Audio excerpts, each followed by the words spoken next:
escolha do futuro ministro do Supremo, Cássio Nunes Marques, eu acho que é reveladora, ela traz vários pontos para a sua reflexão acerca do funcionamento da política.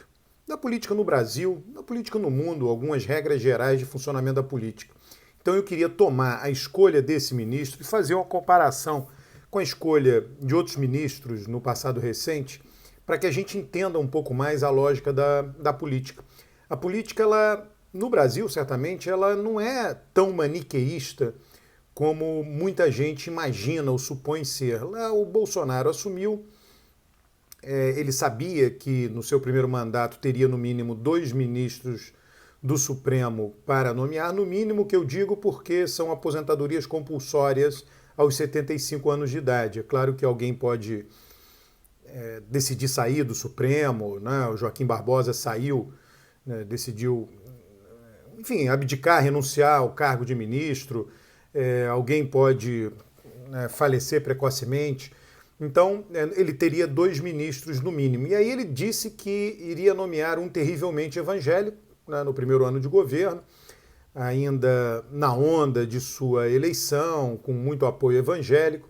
Depois, mais recentemente, ele disse que iria nomear alguém, ou que tomasse uma cerveja com ele, né, num bar, um chopp num bar, quer dizer, e nada disso aconteceu, né? Uma coisa é o que ele falou, né? E isso acontece até com frequência na política, em particular ele, no caso dele, que não é um político tarimbado, né? Mas os políticos com frequência falam uma coisa, fazem outra, porque a comunicação nem sempre, e eu não estou dizendo que eles sejam necessariamente enganadores, não é isso. É porque a comunicação, muitas vezes, ela está direcionada para um público muito específico, militante, ao passo que a decisão ela é mais ampla, ela tem a ver com o funcionamento do sistema como um todo. Então ele, quando dizia que queria um ministro terrivelmente evangélico, ele estava se comunicando para a sua base evangélica mais militante, né? Os líderes, não os evangélicos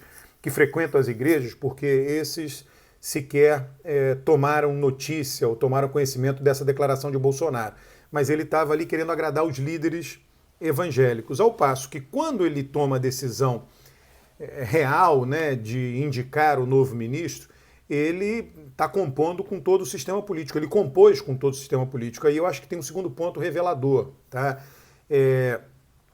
Na minha visão, já falei isso em outro vídeo aqui do meu canal, né? Augusto Aras é um procurador-geral da República, por exemplo, melhor do que foi o Janot. O Janot, ele trabalhou para dinamitar o sistema político. Ele deu todo o apoio amplo, geral e restrito à Lava Jato. E o Aras não é assim, o Aras é o inverso disso. Na minha comparação, sou muito específico, eu comparo Aras e Janot com relação à responsabilidade de ambos face ao funcionamento do sistema político. Eu acho que todo o restante é menos relevante diante desta comparação específica. As pessoas dizem, tem uma coisa de imagem do Aras, né, de engavetar.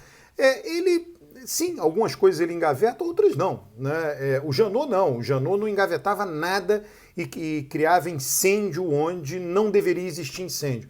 Então, nesse aspecto, Janot, tendo sido nomeado Procurador-Geral da República em governos de esquerda, eu considero que foi um procurador pior para o funcionamento da política. Quando a política funciona mal, é ruim para todos nós. Para o funcionamento da política, do que Augusto Aras, que foi nomeado por um presidente de direita, de extrema-direita. O Cássio Nunes Marques, o futuro ministro do Supremo, o Senado vai aprovar com facilidade, eu considero ele ser um ministro, será um ministro melhor, eu vou dizer as razões disso, do que os ministros, por exemplo, nomeados por Dilma, uma presidente de esquerda. Né? Qual é o meu objetivo com isso? É mostrar que não é maniqueísta a política.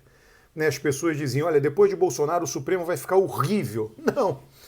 O Temer nomeou Alexandre de Moraes. Quando ele nomeou Alexandre de Moraes, na época, né, circularam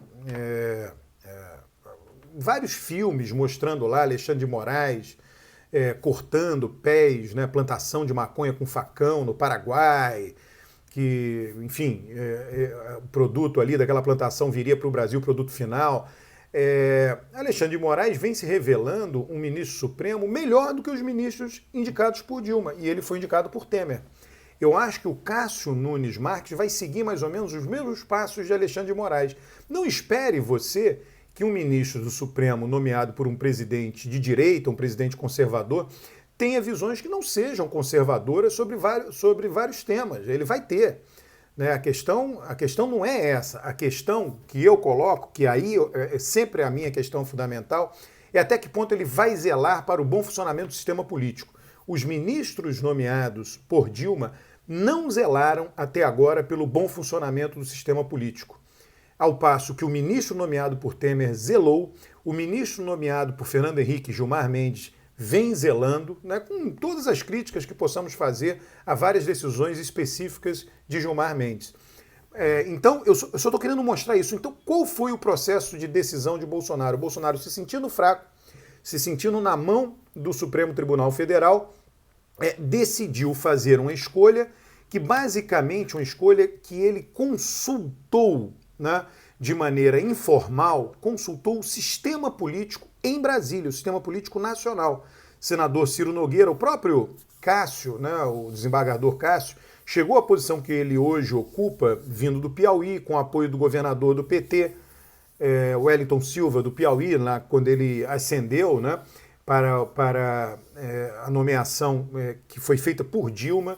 Né? Então o próprio Cássio é uma composição com o sistema. Não sei se você prestou atenção na escolha de Cássio, não houve nenhum político relevante, nenhum político importante que tenha dado um pio acerca de sua indicação. Nada. Então, no fundo, Bolsonaro, com toda a sua radicalização, ao fazer uma escolha muito importante, porque o ministro é inamovível, ninguém pode mover o ministro uma vez estando no cargo, o ministro ele só sai se ele quiser, a aposentadoria compulsória aos 75 anos de idade, enfim, ele goza de inúmeras prerrogativas que dão imensa independência a ele, né, ministro do Supremo. Então, ao fazer uma escolha muito relevante, muito importante para o funcionamento do nosso sistema político, Bolsonaro acabou consultando ao sistema, em Brasília, que é o que importa. Ele não consultou estados, governadores de estado. Por que eu digo isso? Porque o Fux veio de uma pressão muito forte, de um lobby muito forte, de um governador de estado, Sérgio Cabral. Tá? Então, o que ele fez? Ele fez esta composição. Eu me recordo, quando da nomeação de Fachin, vários desses ministros nomeados, muitos deles não são conhecidos, não é para ser mesmo, né? Não é para ser estrela. Né? O Fachin era alguém que atuava no âmbito do Paraná, conhecido da elite política local, da elite jurídica local. A indicação de Fachin não passou por uma consulta, uma pré-consulta informal ao sistema político em Brasília, aos ministros do Supremo em Brasília, ao Senado Federal em Brasília, obviamente. Né? O Fachin, quando você pega as votações no Senado, os ministros são sempre aprovados com a relativa facilidade. A votação do Fachin foi a mais apertada de todos. Né? Aquilo ali era o quê? Era um indício, um sintoma, né? O resultado de não consultar o sistema. Trouxe alguém que tinha um histórico de... qual é a característica? As pessoas do PT dizem assim, o Fachin traiu os ideais dele, porque ele sempre defendia trabalhadores sem terra, né? Quando exercia sua magistratura no Paraná, e aí depois, quando ele chegou em Brasília, ele virou o oposto disso. Ele tem uma coerência muito grande, as pessoas não entendem. Ele hiperinterpretava a lei, ou seja, ele não era um garantista nesse sentido, ele não se atinha à lei no Paraná. Né? Ele pegava a lei e utilizava ela como um trampolim interpretativo para tomar as decisões que ele julgasse as melhores. Isso no Paraná. O que ele fez em Brasília? A mesma coisa. Só que no Paraná ele beneficiava um lado, em Brasília ele beneficia outro. Tá? Então, o grande erro dessas escolhas é isso, é pegar gente que hiperinterpreta a lei, porque todos interpretam em maior ou menor medida. Né? E o que significa um garantista? O garantista seria aquele que, teoricamente, menos interpreta a lei, ele procura ficar com a letra da lei. Né? Então, é um equívoco você achar que alguém que, antes de ser ministro, hiperinterpretava a lei, vai deixar de fazê-lo quando o ministro podendo virar contra você. Ao passo não, que alguém já conhecido, que tem uma trajetória, que procura se ater muito à lei, quando chegar lá vai buscar fazer isso. É o hábito, é o poder do hábito, né, de cada um, são os procedimentos, a zona de conforto de cada um. Então essa escolha, e aí eu enfatizo a escolha do novo ministro, é uma escolha infinitamente melhor. Ele pode, né, ser diferente, eu duvido, tá? Eu acho que ele vai seguir mais uma trilha de Alexandre de Moraes, de Gilmar Mendes, vai seguir por aí. Né? E aí o Fux perdeu a maioria. Vocês notaram? O Fux reclamou. O que o Fux reclamou? Foi um conchavo. Né? A escolha do novo ministro foi chamado conchavo, né? Conversa de poucos, um elite. E o Fux reclamou por estar fora do conchavo. Ele achava que porque é presidente do STF, ele tinha que estar no conchavo. Não estava, não quiseram. E tem poder para isso. Paciência. Não entrou no jogo, está fora. Né? Pode ser presidente da instituição que for. O Fux ficou fora do conchavo. Bom, era isso que eu tinha para dizer. Eu peço que você ative as notificações de vídeo, se inscreva no canal, traga amigos para se inscrever. Como eu disse, eu diminuí um pouco o número de vídeos nesse período por conta da campanha eleitoral municipal, né? Exige concentração, mas o meu procedimento aqui, padrão aqui, é ter um vídeo por dia sobre temas da política, analisando temas da política brasileira.